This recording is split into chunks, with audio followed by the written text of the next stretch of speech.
The Kitchen Table Incension Podcast, brought to you by the Bibi blog. Are we fully human yet?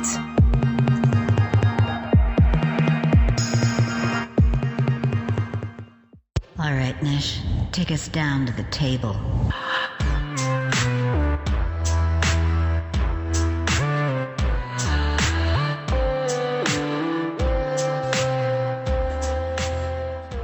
We are recording. The Cauldron is now on the table. Here we are. The Cauldron is on the table, and I'm so excited. Niish and JJ, yeah. Yay, yay, Yay. Yeah. Yeah. Gigi and I were chatting a few minutes ago, and as I was noticing the word interesting as it was coming out drunkenly, it's so interesting, isn't it? Yes, everything. I think interesting is almost an understatement. You know, that I think Chinese curse, may you live in interest. Yeah. This is it. I mean, wow. You know what, Bibi? After I was sitting on the toilet where I love to think deeply, and I was realizing, I was having this realization, which happens on the toilet also, that I'm actually really quite at peace with these times. And not that I would, and so I don't want to belittle anyone that's suffering and all the suffering that may be going on. However, I feel like this was a point of why I came in, why I decided to be here. And it feels right to me. I know that it's hard for a lot of people, but this timeline feels right to me. And these obstacles that are before us and the ones that we've already moved through seem to be, for me personally, validating a lot of what has gone on my entire life. So there's this amping, there's this building, as well as bringing me into a deeper state of understanding where I'm going. Yeah. I resonate with that deeply. Yeah. Deeply. It feels significant to me. I'm glad. I really am glad I'm not living through a blasé time where I, as someone who comes in questioning and seeking and challenging narratives and rebelling against social norms and normalcy in general, had to live and die. I'm sure I've done that a lot, but at this time, it's just this, I feel that this ascension, this upturned reality, this inverse reality, this spiral into and out of all these rabbit holes is just what is called for. I feel like all of the other, if you will, lifetimes, even though they may be simultaneous, going on right now, and all the other ideas we could parse out and have at different times, it all feels like this is the time. This is the time, and this is it. Like, this is showtime. And that when you're saying the prayer before you go on stage, or however, I've always been one of those people that gets into prayer before I do something. And my prayers are not, my prayer. So when you're just doing an internal blessing of self, or, some sort of honing in, or coming into atonement before you do something, that's kind of my prayer.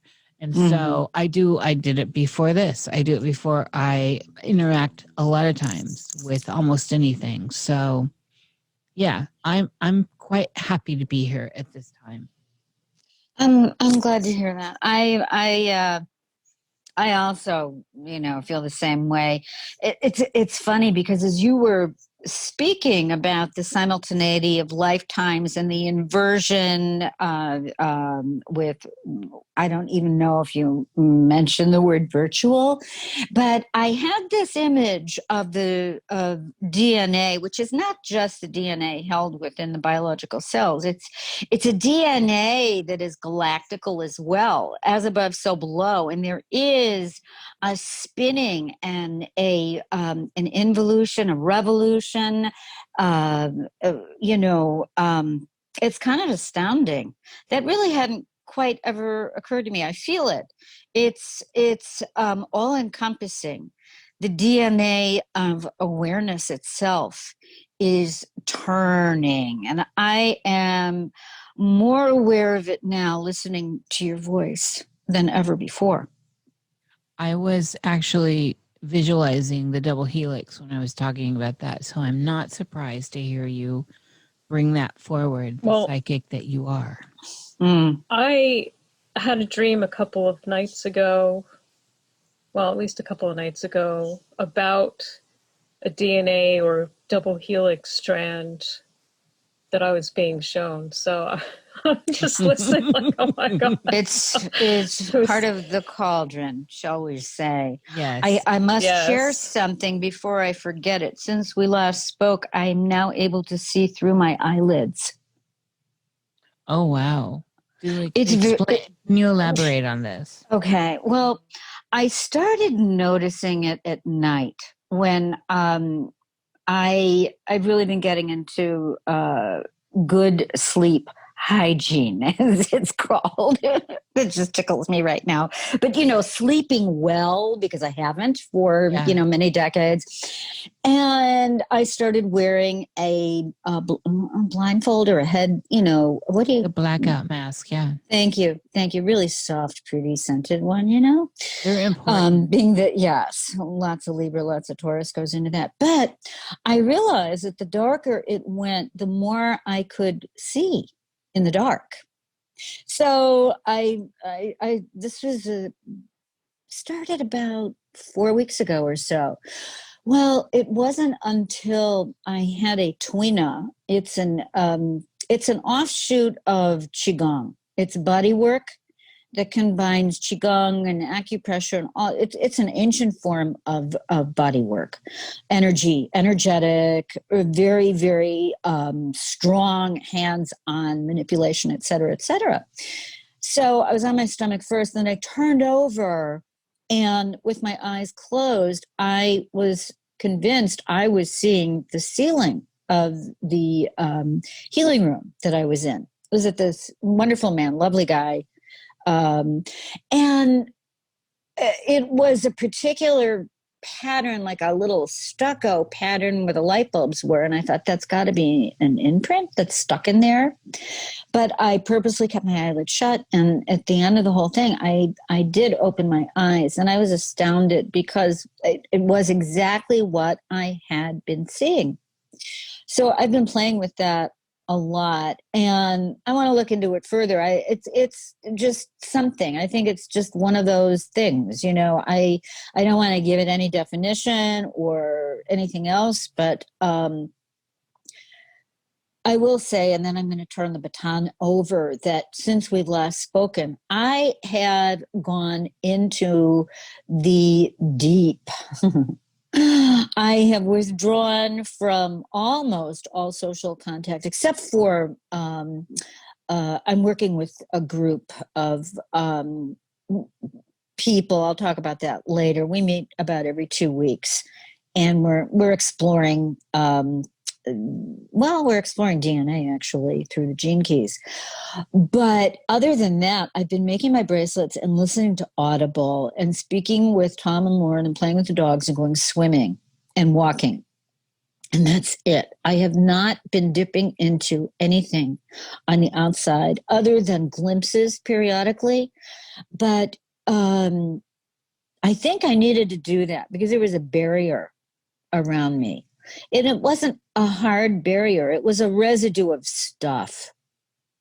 And I didn't even do it willfully or intentionally. It was like feeling, I can't take another moment of the stuff that's going on. I need to refresh and renew and make my bracelets and listen to epic fantasy by the best writers. And that's what I've been doing.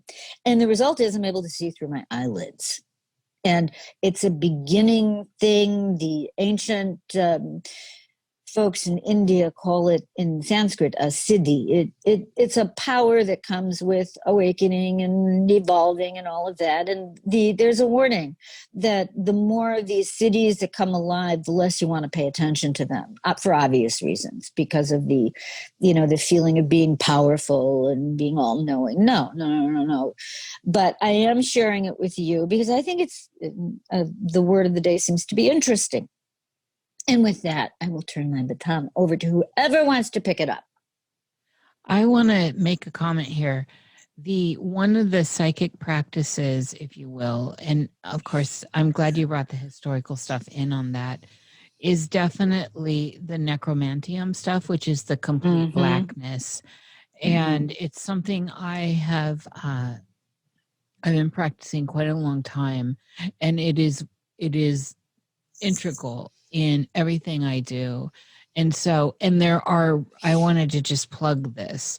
There is a great set of blackout masks you can find that has a space between. So the mask sits on your face. It's very, very comfortable. It's meant to sleep in. And there's a space for your eyelashes so they don't, if you open your eyes, it doesn't bother them. And I don't know. Beautiful. Yeah. The point is in a different layer of this kind of work is to do the work with your eyes open. If you can't get into a straight necromantium, which is black room, like the original was in Greece, right, and, right, where it was the caves, right, with the Sibyls, and so that's a fantastic practice just in finding your stillness alone. So anything else that comes from that, which is what you're bringing to the table, it's fantastic. And I highly recommend people get into this sense of moving into the blackness to find the real sensate stuff, the sight, the hearing, the sound, the visions, all this stuff that's around your body in this physical material world, and then you can take it anywhere. Yeah, I think that's fantastic. I have been doing that at least for the last few years, and I think there's really some amazing visions and realizations you can find if you can become comfortable just sitting in the darkness and the black. It's, I think, a great tool to look inward and to look outward too, or whatever is out there, which is in you, I guess. But yeah, it's a very helpful tool, I think. Now I know why I dreamt about my guru the other night. It's been years and years. And I was a certified meditation teacher for Siddha Yoga for a while. And the original, the initial practices do guide one to begin with the darkness, the blackness. Yeah. But I'd forgotten about that. And I sitting for contemplation or meditation, I'm at the point now where I just intend it, and I can, it's not that it goes dark, but it requires intention and practice. And using an eye covering is a great way to command stillness, to invite stillness. So that's great. And also, I'm gonna, if I'm not gonna forget, I'm making a note for myself right now. I want to ask you, Niish, for a link, if you know one, for that type of mask. Yes, Isn't I'll that dig through and interesting? find it. Yeah, eye covering. Yeah. That would be great. Okay, I'm done. But this is interesting that you're saying this, because I know you've been doing this work all along, Bibi. So when you're saying it's at a new level, it's a big deal. And to be able to see through your eyelids and into the world like that's a very big deal. So I'm thrilled to hear this. And also, getting away from the chatter of the outside world is absolutely a healthy thing to do. And I think we all need to do it, especially just like we've bobbed back and forth, right? It was, I have gotten to a different place with things as well. And I'm still kind of keeping my lips tight on this work, but I'm wondering if the energetics that are coming at us from wherever are aiding in this process for those of us that are pushing into it. I have no doubt about that. I felt since 2011, I've noticed there have been signals that I've been picking up on in my own observations of moving through my life, that yes, this is happening. Is, to quote the saying, the veil is definitely thinning. And there are ways to see it and ways to apprehend that. But it's more so than ever now. It's as if the the proverbial dream, or the not so proverbial dream itself, is waking up to its true reality as being the living dream. Because ultimately, from my experience and my view, and I would say what I keep becoming more and more aware of, is the dream itself taking hold in ways that are astonishing. Yeah. And if that means that the veil is thinning, then yes, the veil is thinning. It's bringing a lot of people together.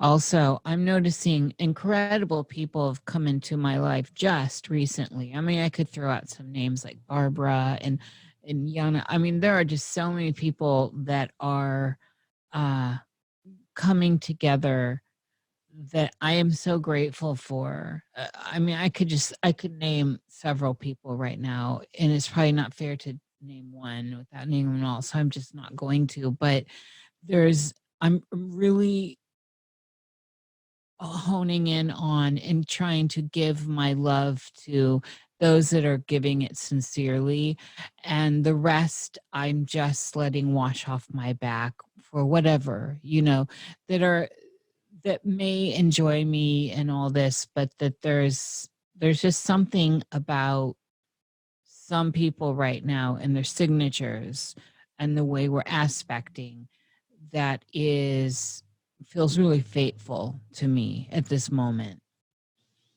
I'm very happy for you. I mean, that's wonderful. And yes, I hear you. My one regret at the situation here is that it's so closed down. It's very challenging to connect. I said this last time too. It's very challenging for me to, I have this hunger to connect physically with people, to have them over, to break bread, to throw somebody in the pool, Yes. And,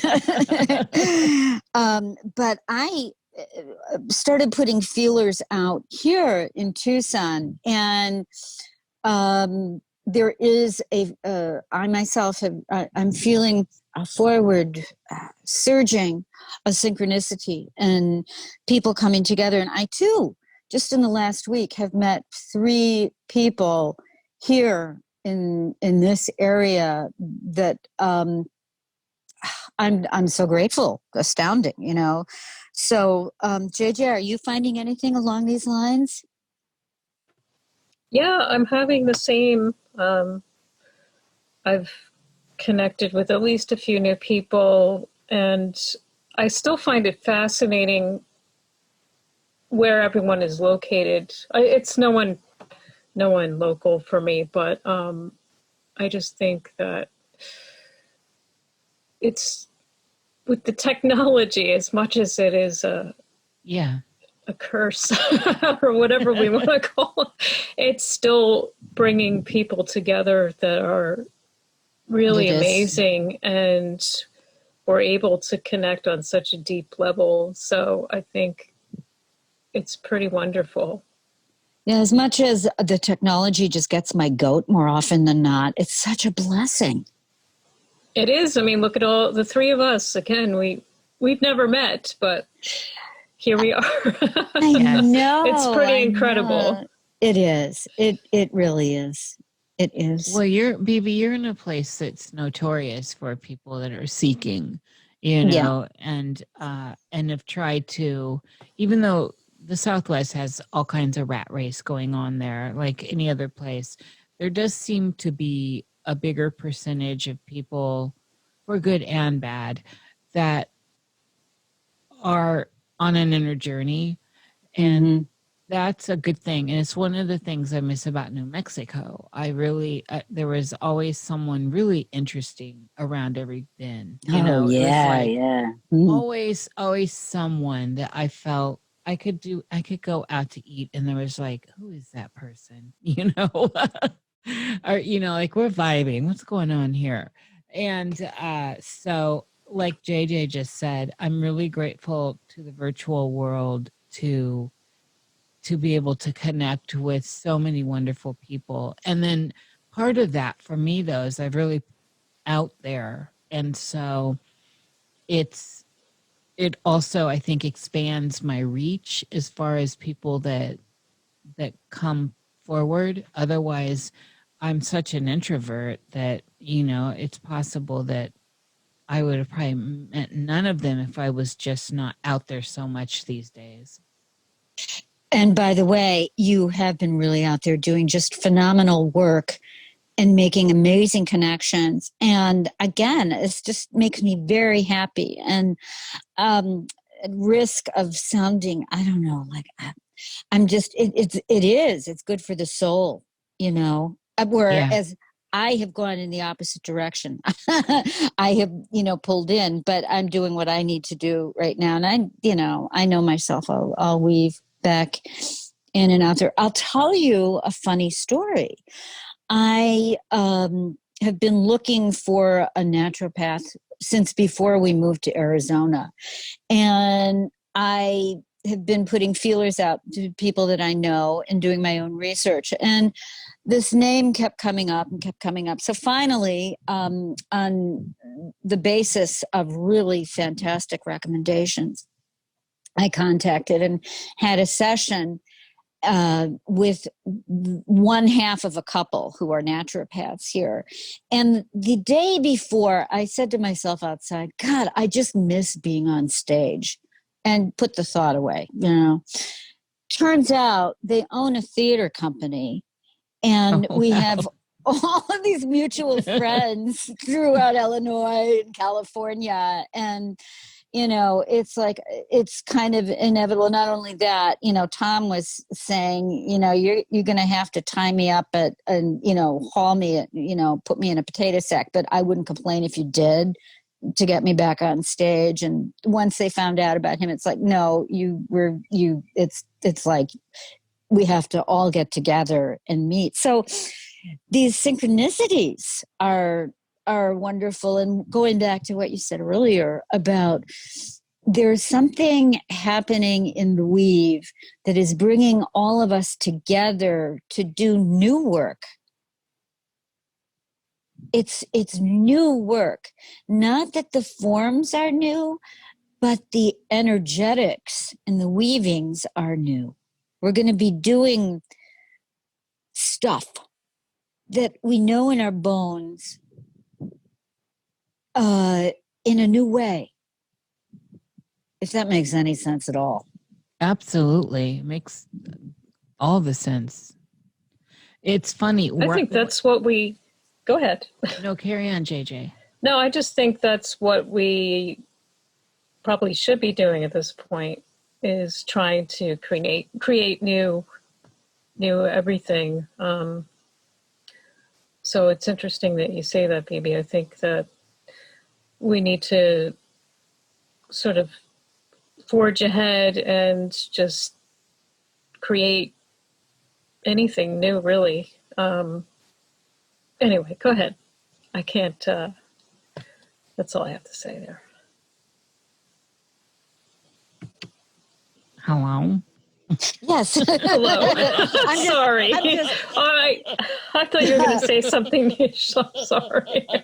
I'm resonating with that. It made me speechless because I felt like I could feel it in my solar plexus as this like spring, I felt like an inner slinky. It was like bounding around. Yes. And I became speechless. I'm like, yeah, I just feel like we need to be creating all new, and maybe not with different, you said it's kind of the same, but we're just joining with new people and maybe reinventing things, I guess. Right. And also, when people come together, we all have these specified skills that we've been practicing on our own, and bringing them all together, we learn how to work with them in new ways as well,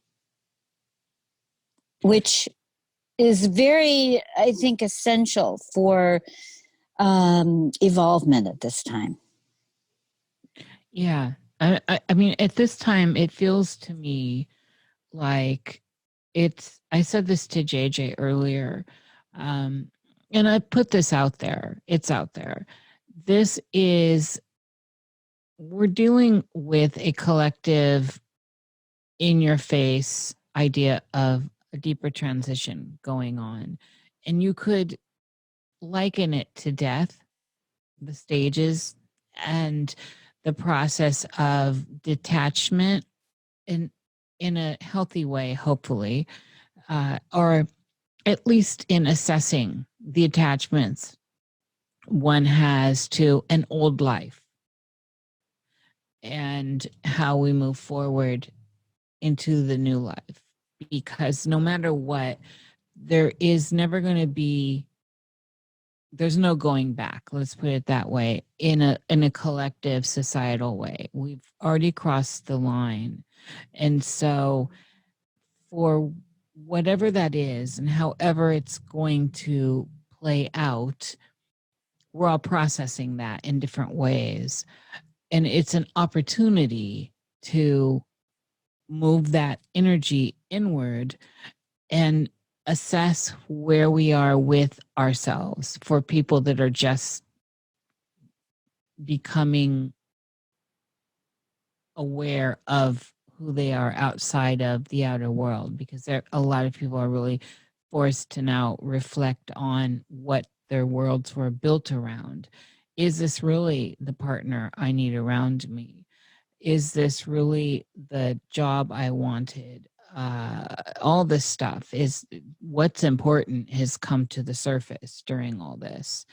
And that should be part of the guiding light here in navigating this territory. So wherever one is on that, I don't know even how to put it, wherever one is in the field of that idea of where we are, it is an important idea to remember that even though consciously those things aren't being processed in our psyche, in the down under, in the dirty waters, or in the dirt of our soul, all that's churning right now, whether we want it to or not. Absolutely. Absolutely. And that being said, yeah, what is churning is taking less time to reveal itself in the alchemical way, which is part of the veil is thinning. But in my experience, and I can only speak for myself, especially since I've been really willfully at this point putting myself in solitude, I'm noticing that just mentioning something and having it almost instantly appear. And I can't help, especially when the three of us are together, I just have this sense of the weaving being Yes. perfect. Yeah. And there's also a little breeze or a slight wind at the back that says that it's necessary to move with the intention of being open to the creation of whatever it is, and the less I move from fear, the more the synchronicities abound, and the personal story is, what's the word? There's a certain amount of peace and serenity that I can access, and I can bring that with me if I go out or I stay in, But there's this sense of the weave itself is just so perfect. It's astonishing. It fills me with wonderment. Yeah. Yeah, I like to get into that space, and I like to pickle in it, if you will. It is not without the dark shades, the darker tones. And so moving through the process, I have been assessing my attachments and having to look at things that bring on a little bit of melancholy and mourning things in my life that will never be, or things in my life that will never be again, and things that don't move forward that I have to say goodbye to. And so that's a wave that I personally am riding, and I'm allowing myself that also. So it's interesting to know that the darker shades, the darker tones make all of the color and the lighter ones pop. And it's like when you're sick, you don't realize really how great it is when you don't feel sick, and how we take that for granted. And then you get better and you're happy about that getting better. And then you get back into the normalcy of feeling good and well, and forget that at any corner, at any turn, you could find yourself in another state or another plane of being that may incorporate some sense of suffrage. And yes, I know that suffrage was a movement. Hello, my great grandmother was in it. I'm so tired of people correcting me on that. I use the word openly, so I'm just putting that out there. Good. I've had to fight that in literature classes and everything. Anyway, so this idea of suffrage is one that we need to always have a relationship with, so that we are aware of when we're not in that state, of how good it is and how beautiful it is when we're not in that state, because that state is miserable. Suffering is a state of misery, and yet it does propel us forward. It is necessary. In my opinion, it is absolutely a necessary state of being to gain a deeper understanding, to garner more consciousness in the process of being. And so, but damn it, I am appreciative of the moments I feel good. And I need to always remind myself that I feel good when I feel good, and to not just think this is going to be the normal. It's not. We're in and out of this always. You make me think of how sometimes I'll be in a shop and I'll see maybe a collection of pottery with different glazes and different colors, and I just love all of it, and I'll have to pick something and then I'll bring it home, and it's just not the same without the contrast. Yes. Yep. Isn't that the truth? Yeah, the world of contrast. This is where we are. You know, Bibi, when I was learning painting, one of my fantastic teachers in my life, Joan Stoltz, actually, I love her. She was trained in France and all this, but I've always just loved gem tones and color, and I never was an earth tone type of girl. I was never in, those just aren't my tones. And so when I was learning painting, I brought that forward, right? And she said, you need to find yourself in love with the earth tones because they make all these other tones you love sing. They give it all these tones something to stand on. And, of course, traditional painters use the world around us as a reference. And she pointed out that a lot of it's tan, a lot of it's dark, a lot of it, that the colors of these fabulous flowers wouldn't really stand out if they didn't have that contrast. And so I've taken that forward always. It's been a metaphor that just lives within me now. That's beautiful. That's beautiful. When I lived in Chicago, when the skies got very gray, I developed this way of seeing the subtleties of the color. Because if you're not paying attention, it seems like everything is very drab and very gray and very dark. Yes. But that is not the case at all. No. Yeah. When I realized that purple was such a major color in the natural landscape, this was another teacher. It was a watercolor. It's very well known. He said, "Well, you really look at this." He also taught color theory.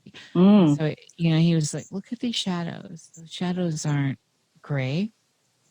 They're not gray. Look at this. They're coming down and they're purple." Look into the sky. The gray that you think you're seeing is actually a violet. And so, this was the beauty of color therapy, and you learn about contrasting and all, you learn color theory. And so I had never had eyes to see that until it was presented to me by a teacher, right? Beautiful. We just walk through rooms and we think we see everything, or we think we understand everything that we're seeing, and sometimes we don't, and sometimes we're not really looking and experiencing what's going on, what's the environment around us, and pausing to realize that that shadow that's being cast from that pinon tree is not just, it's not black. It's not dark gray. It actually has color.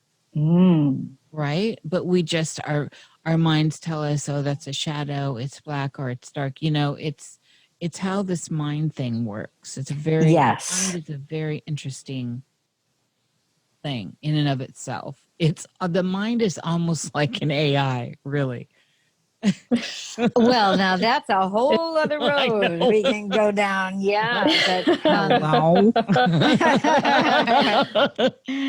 Well, it reminds me of. Go ahead, JJ.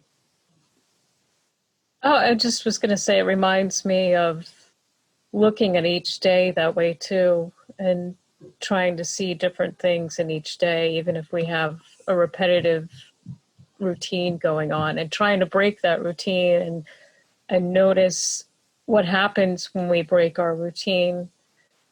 And, if you're going for a walk, maybe take a different direction, and you might actually meet someone that you've never met before and have a whole conversation that opens up things in your mind that you never thought about. Or even like for me, I go to the beach quite often, to the same place, but I see different things every single time. And I notice all sorts of different things. They're always there, but I haven't seen the details before.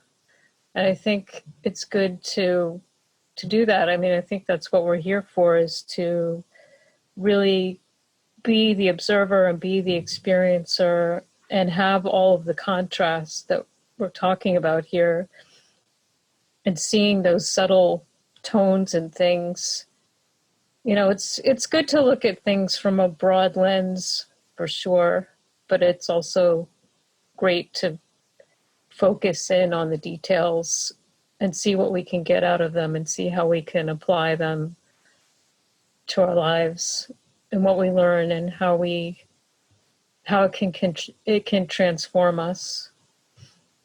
Yeah. Where are we going? That's sometimes like one of the questions, like, where am I going? Are either of you familiar? I wish I could remember the title of it, and I have it somewhere. Krishnamurti wrote many books, but one of them was he took a stroll every morning, and it was the same area that he would stroll, towards and back, and he wrote a description, and each one was so remarkably different from the other. I wish I could remember it. But anyway, what you were saying, JJ, really reminded me of that. And also getting the 30,000 foot view is as crucial and as important and significant as really zeroing in on the macro view, which I like to do with my camera. I need to get more into landscape because it is bringing that balance, because there's something to be, is it retrieved, discovered, remembered? I don't know, but it's that balancing the contrast. Maybe that's what I'll call this episode. Well, it's wherever you come, whatever your predisposition is, it is a good idea to maybe flip it. So if you're a macro kind of person, flip it and try to pull in, and see where that takes you. It's always wise to change perspective. Yeah. It's a very hard thing for some people. Some people aren't very resilient, and it can be a difficult mental exercise that I think pays off. It just becomes one of those things that the minute you flip it and you're observing from a place you don't observe from usually, and maybe perhaps have some kickback towards that, or a certain bias towards it, that it can rewrite what your ideas are of experiences you're having. And that includes the people in your life, that includes the things you value.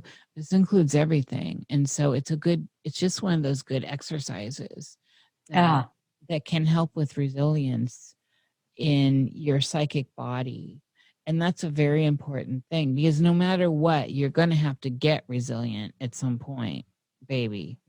Hello. I think everyone on the planet who's paying attention is feeling that. If they're not recognizing, it with their intellect, they're feeling it in their body. But there's also this sense, as a person who I have this much, I'm holding like maybe even less, my forefinger and my thumb together, respect for psychiatry and diagnoses, because I've been so pathologized since I've been 12 years old. But there is a thing about ADD, ADHD, attention in different and higher dimensions, where there's the big view and the little view. It's always been hard for me to get a little view, but I'm learning how to get that. But there's also the sense of getting out of one's own story.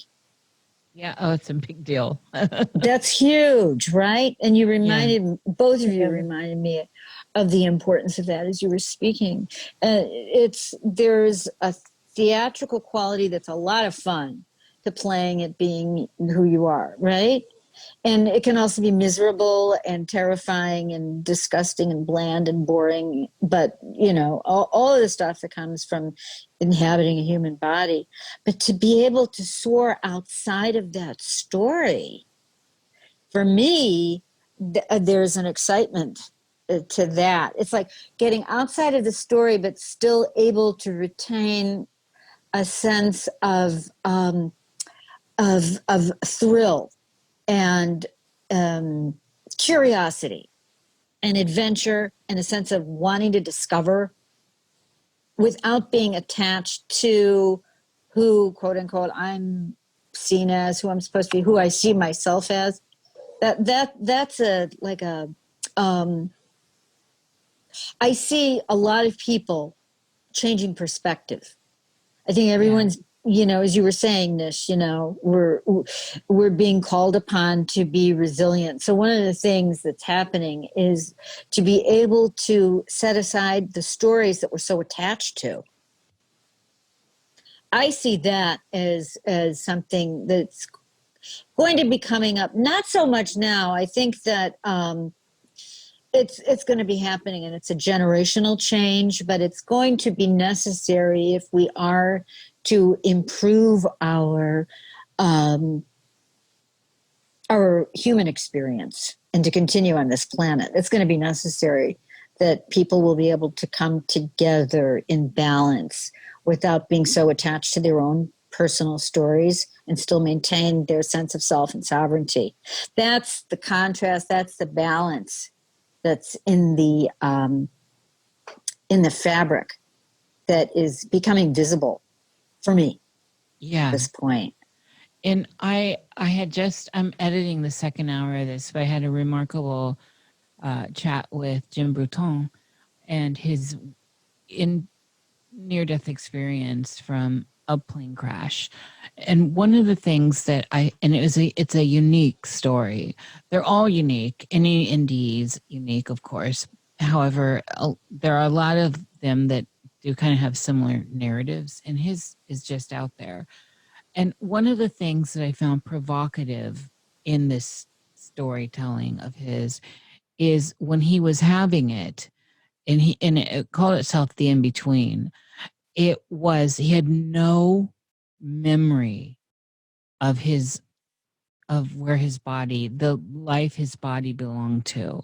So he had no memory of his wife or kids or all the accomplishment. And this is a man of accomplishment, an Emmy. And I mean, he's just, you go down a checklist of somebody who really was a go-getter and was able to manifest a lot in his life. And he had no memory of it while he was in the in-between. And I thought about that a lot. I thought about it before I had the interaction with them. I've thought about it since. And it's shattering in some way. Say you're madly in love with your children, or you're madly in love with your spouse, and to find yourself in a space because you've died, or you're having a death experience like that, where you're shuttled out of your narrative, and these things that are so important to us have no memory. Even they're absolutely just non-existent. And this has always been something I've come up against in my ideas of outside of me and the attachments I have to myself. So I'm not bound to any of my past stories. Absolutely not. I've never been one of those people that lives in the past. And that is a fact. So I do live in the now as much as possible and move forward. However, when I think about this idea of all of that being erased, the relationships in particular, it's kind of shattering. I mean, it's it takes you to the bone, at least, and it's a big deal to move into as an idea, as a thought form, to further deepen the idea of transience and transcendence. I ask the angel of the ether every day to gather up the quintessence and save it for me. For exactly those reasons, not in terms of attachment, but in terms of there's a sense, oh God, this is such a big subject, isn't it? It's huge. Yes. First of all, I can't wait to hear that interview. Oh my God. The first hour is out, and the second hour will be dropping, which you, of course, have access to very I can't shortly. wait. It's mind-blowing to me. I'm still thinking about it. I can't wait to dip in. I really can't wait to dip in. And this, there's a word. It's not, forgive me, the necromantium, is that it? Yeah, yeah. There's also another device that the ancients used, the ancient Greeks used in terms of speaking with deceased loved ones, that used the darkness as well. And similar to scrying and similar to mirror work, but it happened underground. And there was a word used for that. But there are these threads of continuity, I feel, and I'm speaking for myself. I'm not saying one should go out and do this, but I actively, and I used to put it out there publicly, but I do this just for myself. I soul writing, where I go into a meditative state, and if there's something, I just start writing. It's not. I can't think of the word of it. My Neptune is also involved with my Mercury right now. I mean, it's really it's wackadoodle. That damn man. Neptune. I'll tell you. But Pluto's saying, "Get this out there, young lady. Yes. Just do this right now." There's a sense that I have, which is why I have a relationship with the angel of the ether to please gather up my quintessence, because there is a thread that I feel I'm being called to retain, and not so much remember. I don't feel I have to specifically remember anything, but I started going back to the soul writing, and I will write. There's a form of writing which is why I said I can't think of the name of it, where you start just channeling and you write without thinking. No, this is not that, because I protect myself, and I do it with great intention and a sense of boundaries. But I bring in snippets from elsewhere.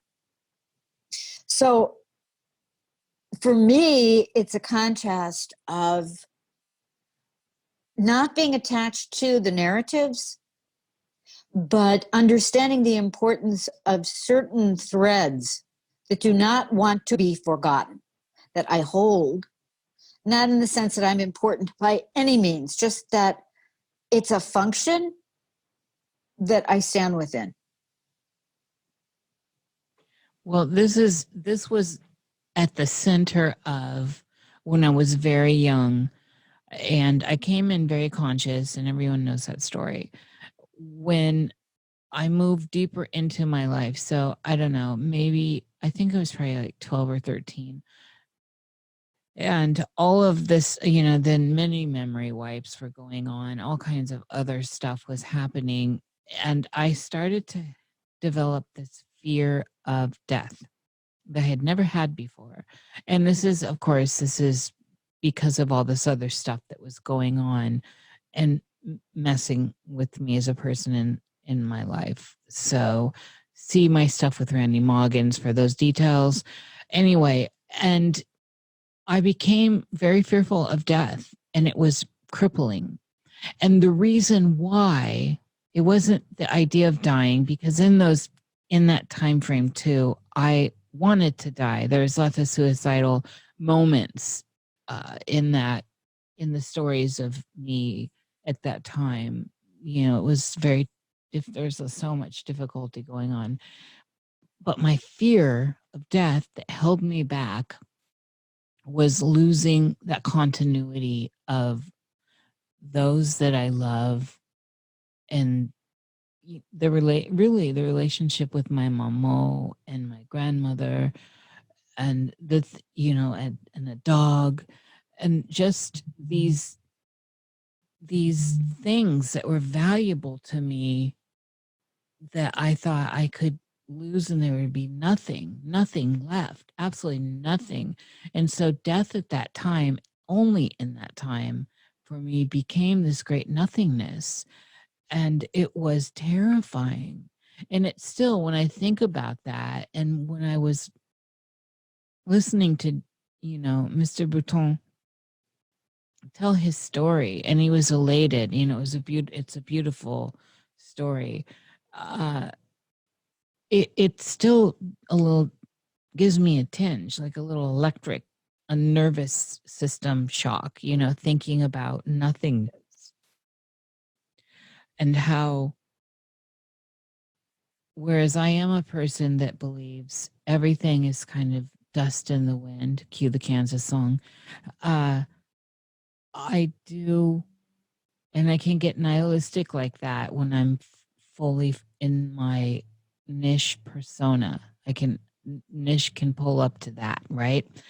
I want these threads of love and meaning I never want to lose them. And I don't want them to tie back into a greater system where I can't pull them out and say, look, here's Bibi, here's JJ, here are my interactions with them, here is the love that was there, here are the beautiful insights that brighten my experience and brought color to my world. I want to be able to access that. Now I understand the Akashic records and all this, but there's still so much that's unknowable, y'all.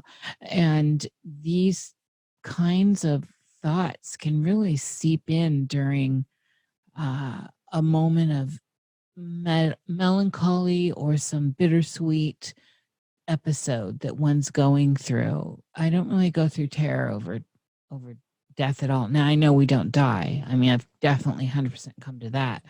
But when he shook me up a little with that idea, because he did die and he was perfectly happy with, and he had no memories of any of his particular life his body was tied to, none. And in the telling, you know, he seems perfectly fine to go back to that as well. So I think it could be my ego. I'm not sure what it is that finds that so profound and a little terrifying. Well, it really makes you question the concept of self. Yes. Because, you know, perhaps viewing ourselves as eternal, it's a great concept, and I believe we are, but it makes one wonder what exactly yourself is. I mean, yeah, I think what you're saying about the ego self is perhaps the strong feelings of wanting to remember the loved ones and the beautiful things you're fond of, and, you know, joining with something greater than what you know is yourself is a little, yeah, I could see. I mean, it's got me thinking too. What are we? It's like Still. waking up from dreams, right? Where we have Exactly. We're having Yeah. these dreams, and then they fade away and we cannot recall anything. Yeah. Absolutely anything, not even a detail sometimes, but there is sometimes still a residual of the emotional feeling that the dream left you with. Yeah, those flashes, you might get a glimpse of something. And I wonder if that's what it's like, you know, when we die, And if we move on to another existence of sorts, if this life will be like those flashes that we have when we wake up from dreaming. I don't think any of us knows in the state that we're in within these human bodies, but I do have this sense that's been growing for the last 20 years when I intend, and I do a lot of my inner work with this intention to experience myself as the sort of not going back to an original source, but looking out through my eyes is the source of everything. The creative drive of galaxies.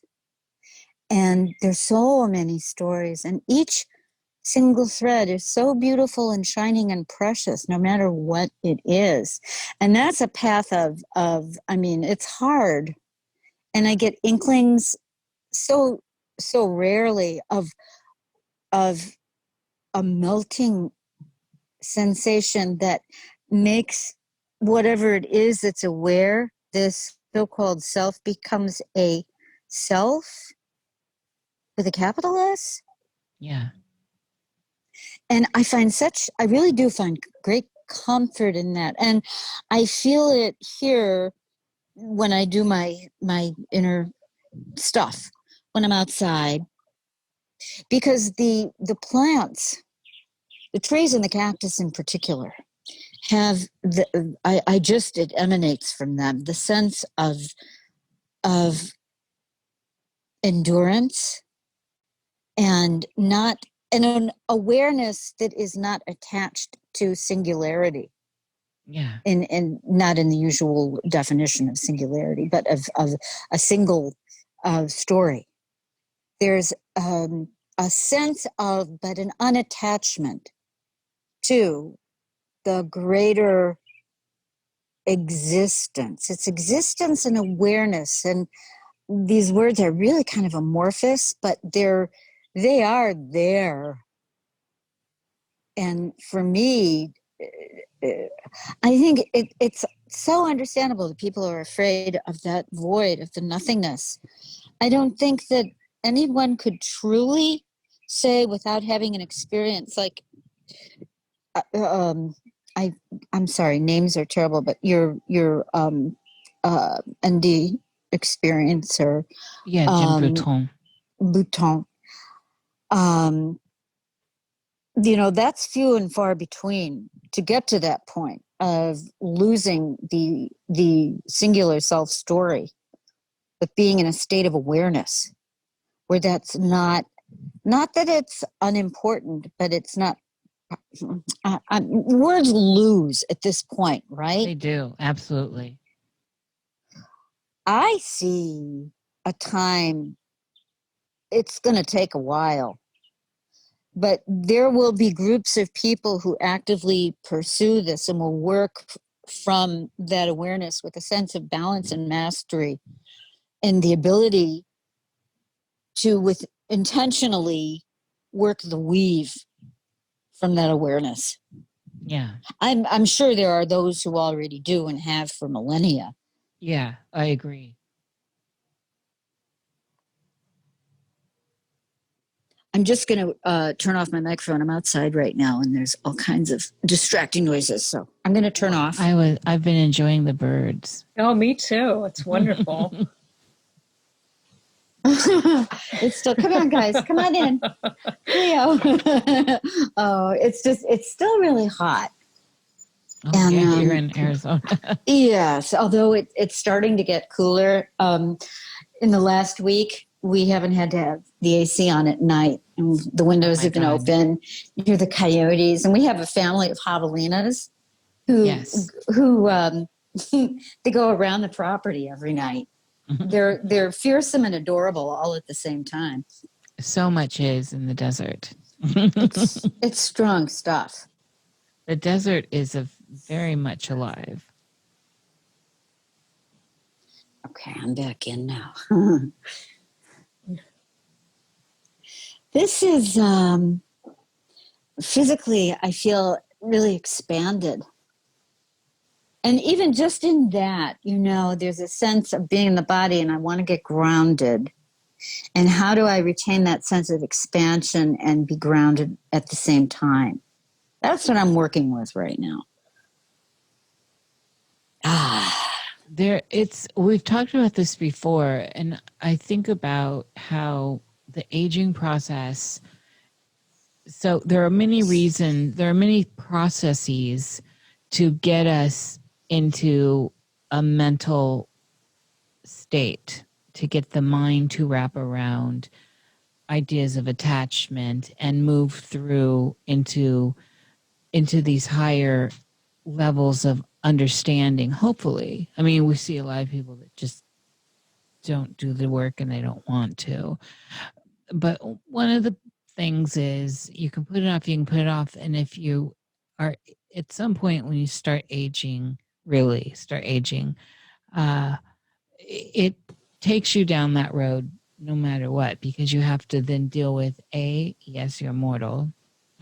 Well, this might be us OG people, because the new realities are going to certainly bring in cyborg type realities. So this is definitely OG talk, and old guard talk. And so, but for those of us that are here, your body changes, things are changing, and not in ways that you would necessarily want. Like, oh, someday I want to be all wrinkly, like, I mean, like that kind of stuff that physically you start seeing those signs, or, I want to be winded and, and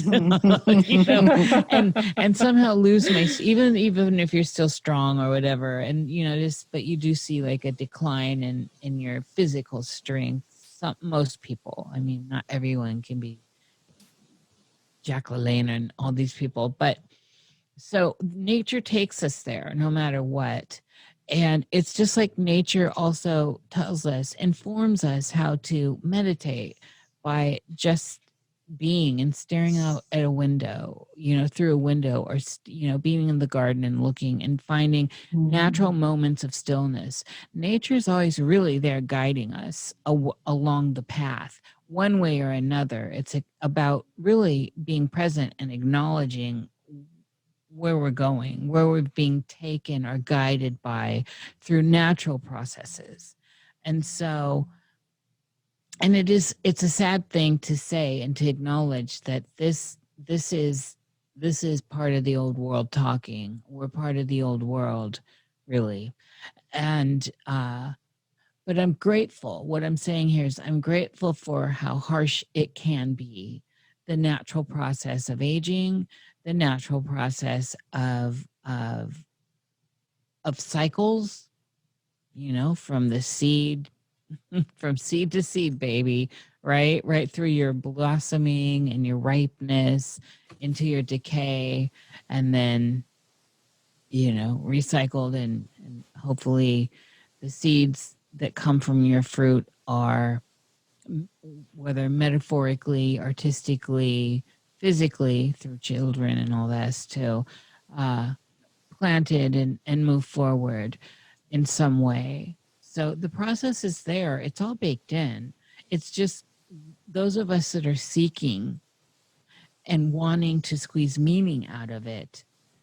This is where we're swimming, and this is where we come to and converge, because we're all having a similar vibrational frequency that is aligning us. I know people, and I've seen them on their deathbeds go kicking and screaming that they couldn't let go, absolutely could not let go. And we're still talking about on their deathbeds, make sure you go and get me that dress over there at this boutique or whatever, and stuff like that. And you're like, oh my God, you're dying. You're like in hospice care. It's like, Yeah. girl, you're You not going to can't get take it that with you. dress. You can have that dress on your corpse, I suppose, but girl, you're not going to be wearing that dress. And I've seen it, and it's a very sad thing to witness. And this is people that have not done the work. Bless their souls. And so, Oh God. those things are always bringing me back to a sense of polarity of, I want to, no matter how difficult things are, no matter where I am in the difficult process of unwinding towards whatever is coming, to allow the oncoming energies to pass around me and through me. Beautiful. That's where those of us are here standing. We want to see, we want to experience it. And so, here we are, sisters, we're vibrating at this frequency, but this is all a frequency game. There are people all over the spectrum. I told you about the naturopath. Yes. He and his wife are the first people in over 12 years that I have come into contact with who are actually older than I am. Hallelujah. And oh my God, it was, there is definitely an art to retaining a childlike sense of being a child, of Yes. wonder, curiosity, exhilaration, all of that, bursting out into song and jumping up and down, that I don't see in a lot of younger people anymore. But that's neither here nor there. And also, what you were saying, JJ, about you can't take it with you. I've shared before how when I was 12, I had visitations with my grandmother for several days until she was buried. And what the first thing that I noticed about her, the thing that freaked her out the most, was realizing that she was in her nightgown without her teeth in. The look of horror on her face was not that she was dead, but that she wasn't dressed to the nines. Oh, I can understand this, though. I mean, it's relatable. Yeah. That's hilarious. And I just really thought of that because the look of the terror is something, it's always with me. What was that? What is that terror? And really, initially, I'm just getting because she found herself in the state that she was in. Because, what does that mean? What does that mean? Why do I not have I can't go out like this? Oh no, it can only mean, it was that kind of a realization. Yeah. I was the messenger. Yeah. But that was, I'm glad. I'm grateful that happened. It's funny too. Well, it's interesting. We, in that process, for even the most resilient and strongest of us, when facing the natural pathway of transitioning, wherever we are on the spectrum of that, it's still difficult. And then it's easy to start putting restrictions on yourself. Like, okay, well, for all the older people that like younger people, as partners, sexy time, that is all that's consensual, of course, and that's within the legal age range and all this. But yes. I mean, it's, we got to say these things these days, but I have a younger partner. Hey. Oh yeah. I mean, I like the younger meals. Anyway, so, but there's a lot of older men's I like too. It's a quality, but it does, whatever it is. And so it is these restraints I hear from people a lot. And I look at people like, oh geez. I just have like Valerie Myers, who is like 20 years older than her boyfriend, who she stayed with until she died. He's still out there, housing her art and stuff. And how I've heard other people say, well, I'm too old.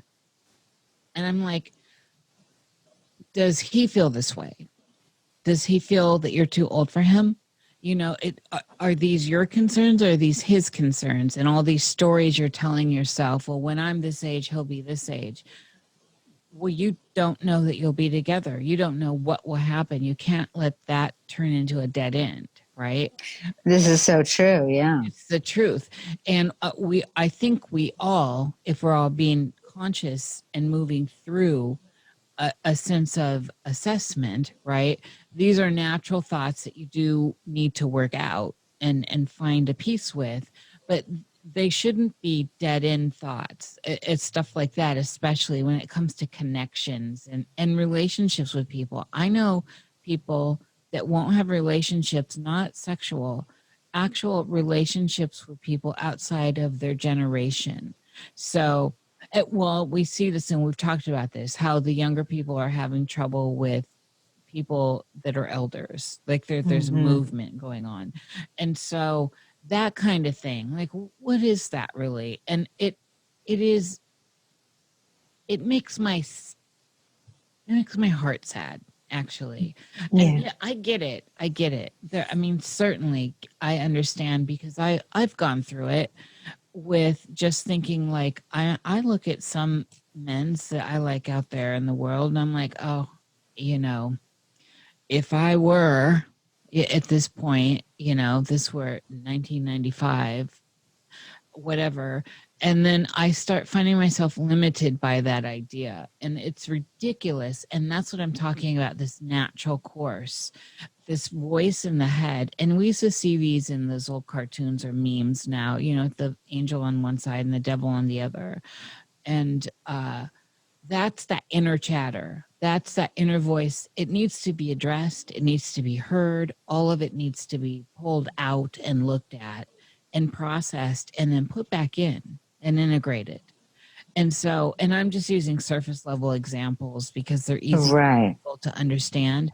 But on all levels, we need to it behooves someone on a journey to do that kind of assessment. But I think we shouldn't limit ourselves. And as long as your world is open in ways that are comfortable, you can move towards that. You can expand. We can find ourselves expanding until the very last breath. And then who knows? It's got to be exciting from there on. You said something about the phrase or the thinking that I'm too old for. Yeah. If you really believe that, you are. Yes, absolutely. What a sad thought.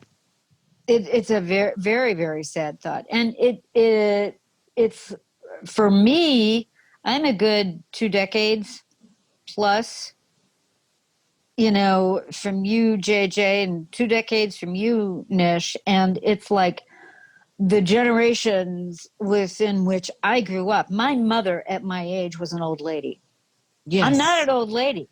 No. Oh God, no. Bibi, No. please. But there are people that I grew up with my age who are now old women. Yes. So for me, it's like I cannot, and there is still a sense of sometimes I feel like I'm stuck in this muck, and you can hear the rain boots going as I lift each one up to step out of that crap, because it's sticky. It's sticky. It's a vibrational awareness, and it's so important. I mean, when I was in my 50s, I had me some, sexy times with my 20-something menses that I found really wonderful. Yes, girl. And then Monsieur Thomas showed up, and like the rest is history. But yes, I was very aware of, and there were scowling faces involved in that. There still are in this day and age. Yeah. It's for those, and I'm not just speaking about women, I'm speaking about all of us, it's so enlivening to not pay attention to those really old ways of thinking that don't apply to this new world that we're birthing into Yeah. and out of and creating, because they come from old patterns that no longer apply. They come from patterns of survival and patterns of tribalism that were necessary at one time. That's how we ended up, standing on the shoulders of the DNA of our ancestors to be speaking where we're speaking from. But it's time for the change. Yeah, absolutely. Well, the normal before this period, though, was always like the older man with the younger woman for the last 2,000 years, at least, this Piscean eon. And so it was not a big deal. And in my lifetime, it's still like not a big deal. And we all know this. This was common. Like the 50-year-old man with his red sport car and his young 20-year-old girlfriend, right? So when the ladies started popping up, right? When the ladies started popping up, I started seeing some really great symbols of some women going, baby. Yeah. There are plenty of men, young mans, that, are finding me delicious in my ripeness. Love it. Good. You know what I'm saying? And so those tables have turned, which is great. And now we just need to get beyond that period and realize that we're all beings and we're having this experience, and that kind of stuff is really just telling of where a person functions cognitively and then spiritually, and all these layers if they're locked in that kind of judgmental loop. Oh God, yes. It's going to take time, but it's not going to, look at how rapidly, it's quite astonishing how the patterns have transformed in the last 200 years. Well, since the industrial age, it's just astonishing. Oh yeah. we this is why I talk a lot about that whole the singularities happen and all this is I'm not there saying that because of the exponential rate at which things are changing and growing, and on the normal OG narrative or apparent timeline, this kind of jumping is unheard of in short periods. So again, I just think these causality loops are looping over, and so we're having some sort of major shift going on, as we all know, that is way bigger than anything I think can even conceive of. I don't think anyone's actually really, I think there are a lot of people that may hold conviction in it, and I'm sorry that they do, because I think it's bigger than all of us seers, all of us people playing in these pools and that have access to other dimensions and are able to parse out a little bit. This is big. This is a big deal. We're in like that kind of Big Bang kind of big deal moment. It's like supernova. Yeah, baby. For sure. Look at, we have, just generationally, I can, relatives I have that are older, my parents, whatever, grew up, some of us without even televisions, and then, the big clunky computers, and now we have the cell phones, and now we have the nano chips, and we have, it's just, Neuralink exploded. It's exploded. We've got, Starlink or Starnet, whatever the heck it is. Yeah, Starnet. Skynet. It's incredible. It's incredible. Yeah, I think back to being a child and on the shores of Lake Michigan in the summertime, we had no television. And there were no, there were no distractions other than the air and friends and play. and magic. It was wonderful. I like this idea. I recently watched, so I like the initial idea of Tartaria, and I don't want people to get it mixed up with all the fuckery around that. There is some core information out there from the one person. What is that latest one, JJ? Oh, geez. Help me. I don't know. It's Aether. It's Aether. It's called Aether, and I can't think of her name. Anyway, she was brought out this narrative to begin with, but I'm there with it, and it's different from, and her ideas are different from where it's spun off. Like, so if you go back, she just put out a new presentation. It's 2.5 hours, and it's remarkable, and it's something to chew on. It really is. It's something. I have to check it out. I'll get it to you, Bibi. It's amazing.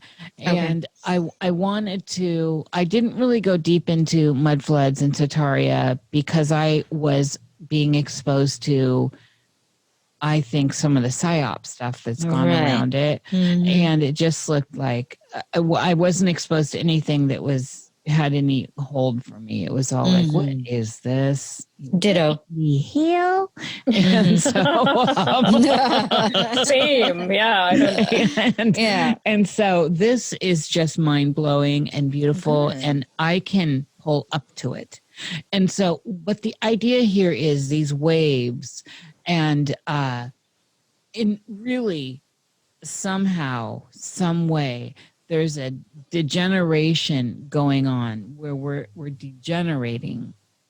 This culture seems to be degenerating from the last one that was here in this. Oh, there's no doubt. There's no doubt. Yeah. And there's a lot of good evidence, in my opinion, that's supporting this. And so that's Can I just interrupt for 1 sec? Absolutely. All you have to do is look at the ancient Vedic writings. Yes. There's so much evidence out there. There's just so much evidence out there that at least, if you're not open to the idea, you should at least consider that there's evidence out there that points to the idea that we're not evolving. We're not better than we were. We seem to be getting worse.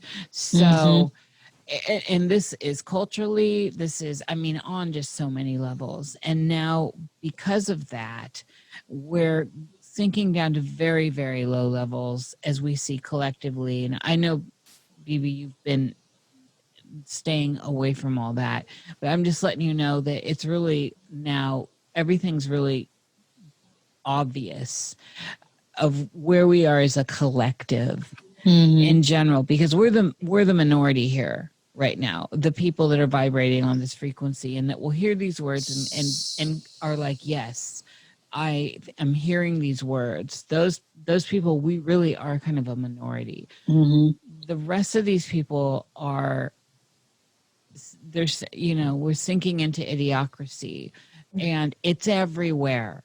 It's everywhere. And so I'm questioning this idea of I'm calling it the supernova. It's like the psychic supernova that is happening. And so again, this circles around to what I was bringing forth in the beginning, is the idea that I feel really grateful for this moment we're living in.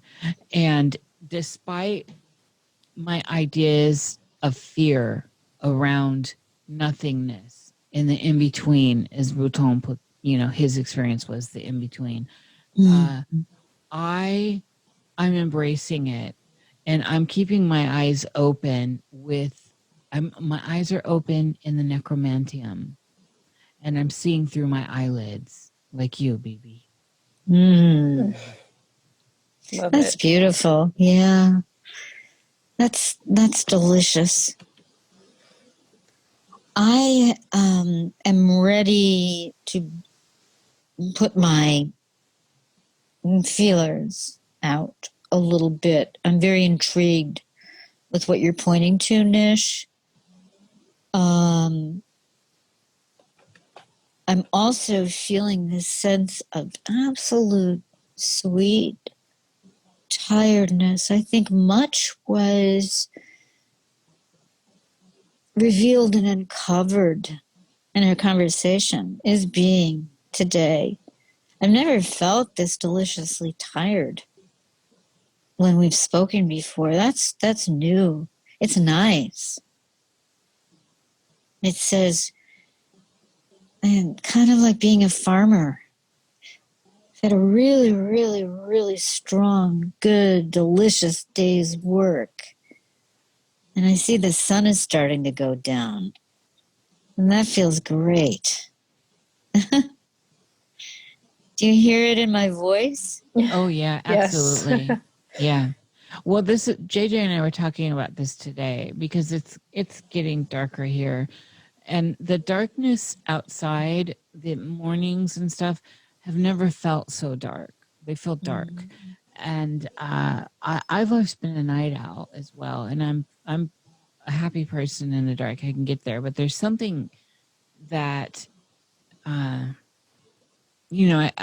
as we've talked about in other cauldrons at the table, I have been enjoying the solar cycle more lately and trying to rise with it and fall with it and all this. Of course, I still get up at 3 in the morning and, and I find myself in those hours.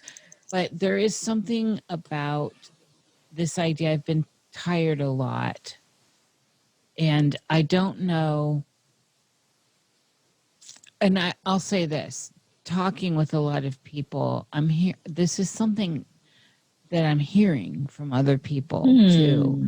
And so when you do peek your nose out and when you do look around, there are a lot of people actually talking about that, Bibi.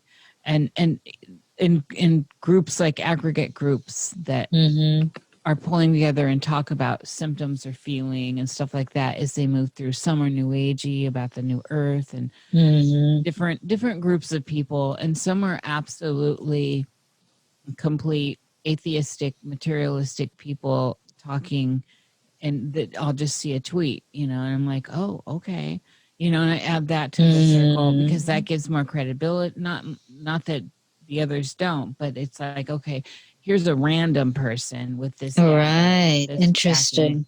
it's backing this data up. And so the tiredness that's coming on is coming on a lot of people. So I like your perspective with it, though, and I think that's a beautiful perspective, but I too have been feeling it as well. It's not quite as dark here as it probably is getting in Arizona right now. It's like a little bit more light, I think. Maybe a little bit more light, even though our times are the same. Yeah. But we're still a distance apart. Yeah. But I do sense it falling, and it's weird how I've been on that cycle. What do you think it is? Do you have any ideas? I don't know. I think it has a deeply spiritual side aspect to it. And of course, that's trigger for a lot of people. But this whole thing feels really deeply spiritual to me. Everything right now. I'm with you. Yeah, Right? same. It's like I was always spiritual, so this time, Yeah, and for me, I don't see any difference. That's just my own perspective. Yeah. But this is feeling like it's deepening. The spiritual sense is deepening. There's also when I spent a lot of time outside at night, and the night sky where we are is pretty spectacular. It's different every night. It's very mysterious. So something is going on in the weave that I don't know what the meaning is. I don't know what it is, but there's a trajectory that I feel. I feel movement of some kind, and it's in the weaving, and it's different. It's in the cloth for sure. In a way, I don't even want to know what it means. I want to be able to navigate it well, so I can stay grounded and still have my kiddie perspective, if you will, on it. But it's very mysterious. But I'm glad to hear. Thank you for letting me know that you're hearing that refrain, you know? Yes. Well, the mysterious part is what is intriguing me and keeping me moving forward for at least on my perspective here. It is mysterious.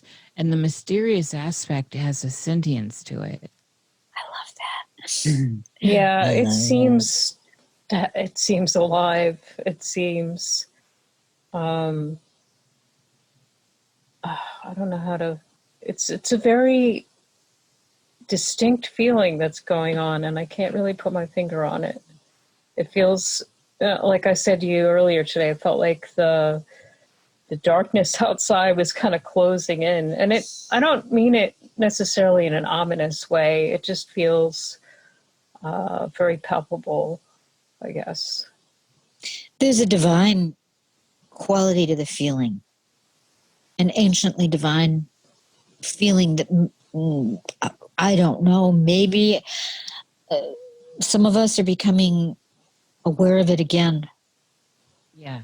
Yeah. Yes. Yeah. I keep wanting to remember what I have forgotten. That's like something that I want to remember.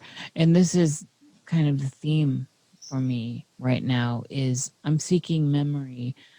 I want to recall. So I guess, I want to go down my aisle and those Akashic records and pull down my files and Yeah. and look at them and see. I feel I feel ready to receive the lessons of memory.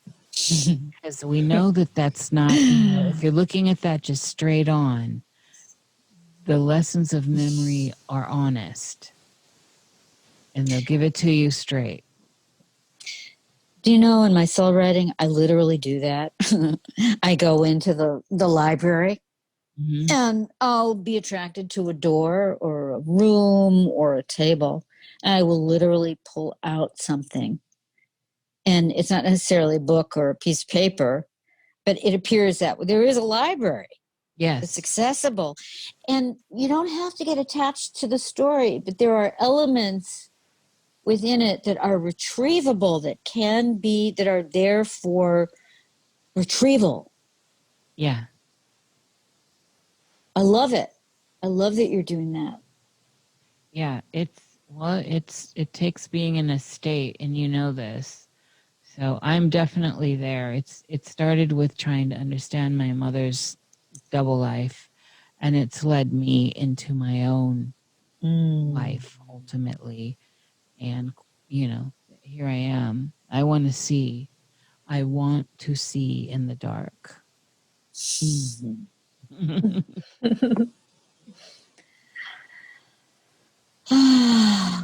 I'm becoming wordless. Same. I don't know why. It just, yeah, this is a lot to ponder. It's a great conversation we've had, I think.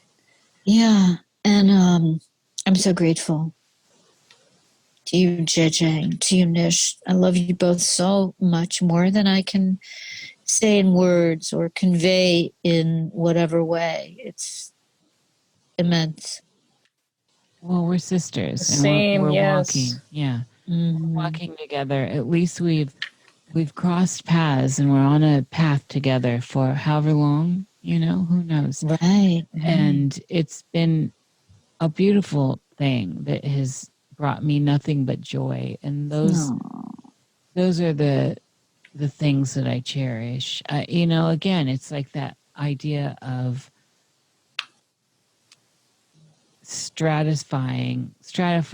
It's this idea of really seeing the neutral tones for the beauty that they are, how they support and enhance all the flash. And these are the base notes. This is the foundation. And this kind of interaction, this frequency is something I just continue to appreciate more and more as I move deeper into this experience of human life, of consciousness, of seeking, of aging, all of it. It's becoming more clear to me that the things I have taken for granted in the past, or in times of ill health or ill at ease, really are the most meaningful now for me. And I'm continuing and trying to consciously bring this forward and walk with that. And so we're always girl power sisterhood in this, at this table, at Bibi's table. But I feel that can't be said enough. And right now, when there's just so much crazy going on around us, there's all kinds of chaos around our bubbles that seem to be beautiful bubbles. When I look into all of our bubbles, because my bubble is beautiful, and JJ's Same here, yeah. And so is yours, Bibi. So, we're working through challenges, but my world's beautiful, and so when I look out and I see all the people that are not experiencing that kind of story, they're telling them they're weaving different webs, I suppose. I'm grateful for those of us that have a sense of beauty, that have a sense of love, that have a sense of connection and empathy. I am grateful for people that are strong and able to stand up within that and not be afraid to stand up within that, because there's a lot of energy and entity energy out there trying to tear that down. So the more we connect in this way, the more this vibration really is tuned in and honed in, we're creating a field. And that field is one of beauty, in my opinion. So I am in gratitude as always. You are my sisters. Yeah. I love you. Same here. I'm totally grateful. And I think it's a field of strength, too. Yes. It's definitely a foundation that we can always call upon. Absolutely. And there are others. And, we're networking and it's moving outward. And so we're not alone. And this territory is expanding. And what can touch it? This is what I'm saying. There's something holy. There's a holy of holies that is untouchable. I'm not sure what it is. There are, of course, books and religion, all this stuff around the idea, but there's a holy of holies, and it's beautiful, and we're expanding it by accessing it. And accessing it is actually where the work comes into self. And so I find myself like today. I mean, JJ and I were talking earlier, and there's a bittersweetness going on. And so it's this kind of acknowledgement that keeps the light on, the internal light on when it feels dim. It's still on and it's still there. And there's still more coming. And so I have had no problem leaning on JJ. And vice versa. And That's we laugh. beautiful. It's the thing, like, I started my day really like in a state. It's like, it's totally dark, it's cold, I don't want to do anything. I don't usually get like that, not anymore. No, you're rare. But talking it out a little bit and then just laughing at it, like, this is ridiculous. Like, isn't it amazing? Just trying to get past it somehow, and I did. Yeah. I have a little prayer. And it's very brief, but I want to share another angelic friend. And this is for us in the field that emanates from this connection. And it is, may the angel of fire sanctify our spirit. Wow. May the angel of fire sanctify our spirit. And you can word that in whatever way you wish. And it changes periodically for me, but that's the essence. It's beautiful. I feel it. It really speaks to me because of using fire to cleanse things and to transmute things and really work through things. So yeah, I think fire is extremely powerful and cleansing, and there's something really sacred about it. When Niish was speaking about the holiness, you know, Niish, that you're feeling this absolutely sacred sense. There is a holy of holies. I've known that since I've been in this body. Yeah. And it's something that can never, it has to be experienced. Either a person is going to open themselves to curiosity, or they will experience something else in a different way. And that's neither here nor there. But for those of us who are aware of the Holy of Holies, the angel of fire illumines much for me. So I share that with you and with whoever is listening. God bless you all. The words find the ears. They do. I'm going to have to end this because I'm ready to start snoring. It feels so wonderful. You're going to go into a beautiful, you're going to get a download of some sort. I am. Yeah. I'll keep you guys posted. I love you so much. Thank you so much for joining. Both of you. Yes. Be well, and we will be together very soon. Thank you. I love you both as well. Yes, thank you.